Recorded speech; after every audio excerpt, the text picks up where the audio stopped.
पिताजी को समझाया, यदि तुम्हें शांति की इच्छा है तो घर को त्याग कर वन को चले जाओ।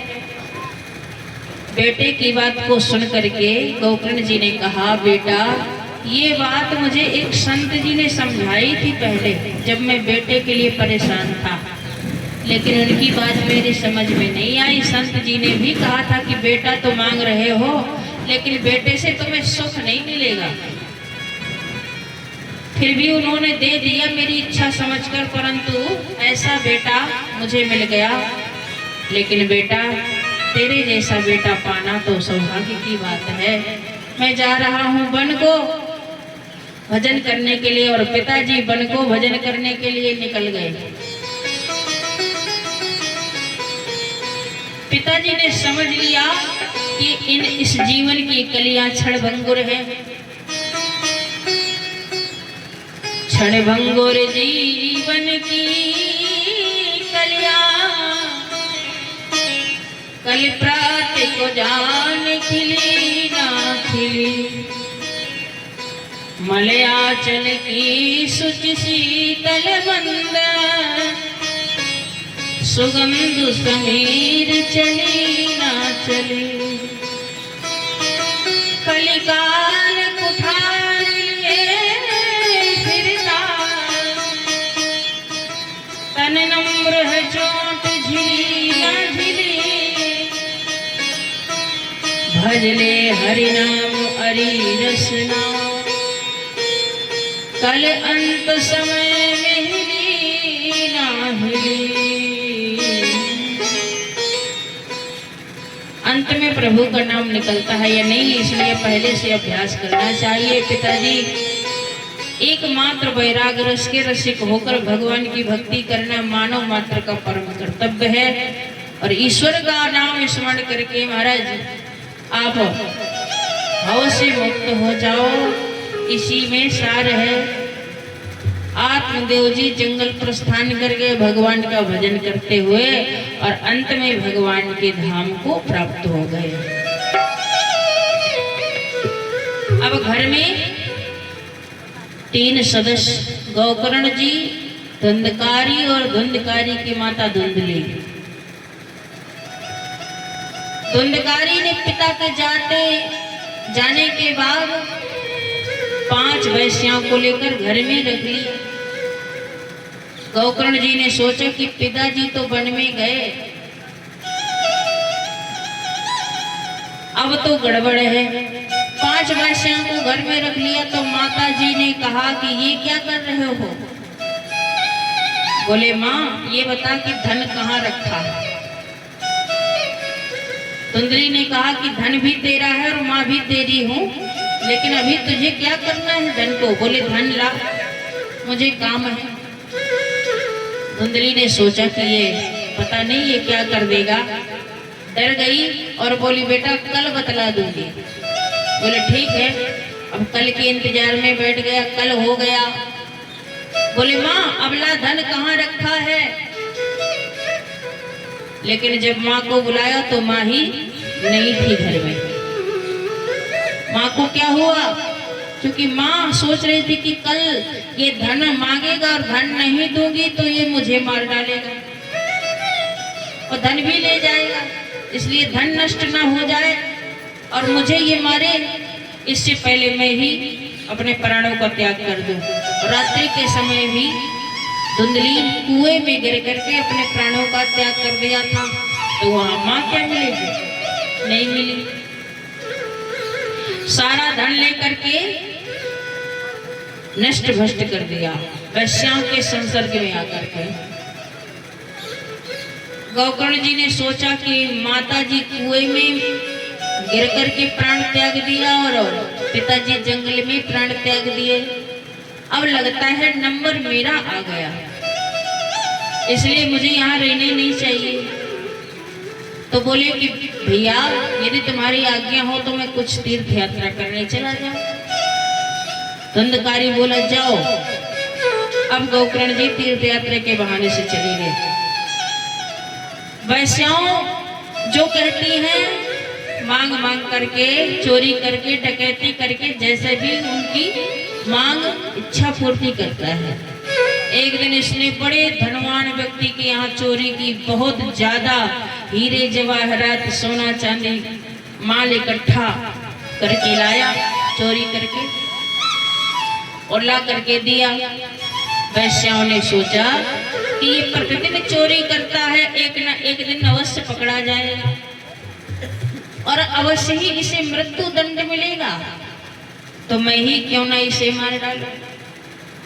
वैश्याओं ने रात में सोए हुए धुंधकारी को फांसी का फंदा लगा दिया और फांसी से भी नहीं मारा तो आगे के अंगारे उसके मुख में ठूस दिए, जिससे वो प्राणांत पीड़ा को प्राप्त हो गया। रात्रि के समय में उसी की देहली में गड्ढा खोदा और गड्ढे में धुंधकारी को दफना दिया और माल लेकर के अन्यत्र चली गई। धुंधकारी अपने कर्मों के द्वारा महान प्रेत योनि को महाराज प्राप्त हो गया। गोकर्ण जी ने सुना कि मेरा भाई धुंधकारी प्राणांत हो गया है उसका, तो उन्होंने गया जी में श्राद्ध तर्पण किया और घर वापस आए तो घर के आंगन में सो रहे थे तो महान प्रेत बना धुंधकारी। वो आया, कहीं अग्नि का रूप धारण करता है, कहीं अग्नि का रूप धारण करता है महाराज, और कहीं खंबा बन जाता है, कहीं मेढ़ा बन जाता है। इस तरह से जाने कितने रूप धारण करके गोकर्ण जी को डराने लगा। गोकर्ण जी बोले, भैया तू कौन है, मुझे डरा रहा है इस तरह से। तो धुंधकारी बोला, भैया मैं तुम्हारा भाई धुंधकारी हूँ, बुरे कर्म के करने से मैं प्रेत योनि को प्राप्त हो गया हूँ, भैया मेरा उद्धार करने की कृपा करें, मेरा उद्धार करें। बोले, मैंने तुम्हारे बारे में सब सुन लिया और तेरे उद्धार के लिए मैंने गया श्राद्ध तर्पण भी कर लिया, फिर भी तेरा उद्धार नहीं हुआ। बोले, हजारों गया श्राद्ध तर्पण से मेरा उद्धार नहीं होगा, फिर काहे से होगा। बोले, आप इसका उपाय करो। तब गोकर्ण जी ने सूर्यदेव की आराधना किया सूर्यदेव की। सूर्य देवता प्रकट हो गए और बोले, बेटा बताओ तुझे क्या चाहिए, क्यों आराधना की, क्यों हमें बुलाया। तो बोले, भैया की मुक्ति का उपाय पूछना है, ये महान प्रेत कैसे मुक्त होगा। सूर्य देवता ने बताया कि श्रीमद् भागवती कथा प्रेत पीड़ा विनाशिनी, सप्ताहोऽपि तथा धन्यः कृष्ण लोक फल प्रदः। ऐसे श्रीमद् भागवत कथा धन्य है जिसको श्रवण करके प्रेत की पीड़ा को विनष्ट कर देती है। इसलिए इसे श्रीमद् भागवत महापुराण की कथा को सुनाकर और इस प्रेत की पीड़ा को नष्ट करो, इसी से ये प्रेत महान प्रेत मुक्त होगा। अब गोकर्ण जी ने भव्य श्रीमद् भागवत महापुराण का आयोजन रखा और सब जगह इस कथा का प्रचार प्रसार किया। देवलोक, विष्णुलोक, मृत्युलोक, सब जगह सभी लोग कथा सुनने के लिए आते थे। प्रथम दिन की कथा को शुभारंभ हुई तो गोकर्ण भी आया और एक 7 गांठ के बांस पर नीचे के छिद्र पे जाके बैठ गया। कथा शुभारंभ हुई, कथा मन लगाकर सुनता रहा। शाम के वक्त एक गांठ फट गई। दूसरे दिन कथा शुभारंभ हुई, दूसरे दिन सुना और शाम के वक्त दूसरी गांठ भी फट गई। तीसरे दिन तीसरी गांठ, चौथे दिन चौथी गांठ, 5वें दिन 5वीं गांठ फटती जा रही है। 6वें दिन 6वीं गांठ, 7वें दिन 7 गांठें फट गई और धुंधकारी मुक्त हो गया। तो सज्जनों, ये धुंधकारी कौन है? हम कथा सुन रहे हैं तो हमें अपने जीवन में उतारना है। धुंधकारी कौन है? बोले, ये जीव ही धुंधकारी है। ये जो बैठा है शरीर में जीव, यही धुंधकारी है। और 7 गांठें कौन है? बोले 7 गांठें हैं सत्वोत्पत्ति, शुभिच्छा, सुविचारणा, तन्मानसा, असंशक्ति, पदार्थ भावनी, सत्वोत्पत्ति और तुर्यगा। इन 7 गांठों का भेदन करके जब ये जीव जाता है तब ये इसकी मुक्ति होती है। तो ऐसे श्रीमद् भागवत महापुराण को सुन करके बोले धन्या भागवती वार्ता, प्रेत पीड़ा विनाशिनी, सप्ताहोऽपिकता धन्यः, कृष्ण लोक फलप्रदः। यह श्रीमद् भागवत महापुराण की कथा धन्य है जो प्रेत को पीड़ा को विनष्ट करने वाली है। इसलिए सप्ताह सबको श्रवण करना चाहिए। अंत में विमान आया और धुंधकारी को लेकर के चल पड़ा। और जैसे धुंधकारी को लेकर के चल पड़ा तो गोकर्ण जी ने कहा ठहरिए ठहरिए महाराज, यहाँ हजारों श्रोता आए हैं, सुना है कथा को और धुंधकारी को लेकर आप अकेले चल दिए।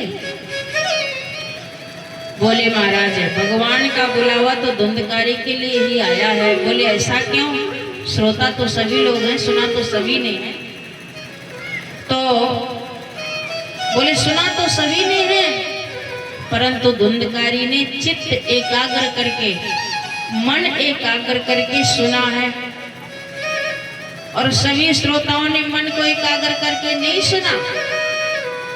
किसी को घर की याद आ रही है, किसी को खेत की याद आ रही है, किसी को नौकरी की याद आ रही है ना। जब तक मन कथा में एकाग्र नहीं होता और पूरी कथा मन को एकाग्र करके चित्त स्थिर करके नहीं सुनता है इंसान, तब तक विमान नहीं आता है। ये मन बड़ा चंचल है, समझाए से ना माने और जितना इसे समझाऊं उतना ही मचल जाए। तो मन को संभाल के रखना है, तभी तो विमान आएंगे। 3 महीने के बाद पुनः कथा का आयोजन रखा और हजारों श्रोताओं ने महाराज मन लगाकर चित्त एकाग्र करके कथा सुनी। तो उस समय हजारों विमान प्रकट हो गए और एक एक विमान में एक एक व्यक्ति को लेकर के स्वर्ग धाम को पहुंच गए। बोलो भागवत भगवान की जय। ऐसी है ये हमारी श्रीमद् भागवत महापुराण, इसलिए सबको चित्त एकाग्र करके सुनना चाहिए। ऐसे ऐसे महान प्रेत को मुक्ति देने वाली हमारी भागवत महापुराण है, इसलिए बोलो भागवत भगवान की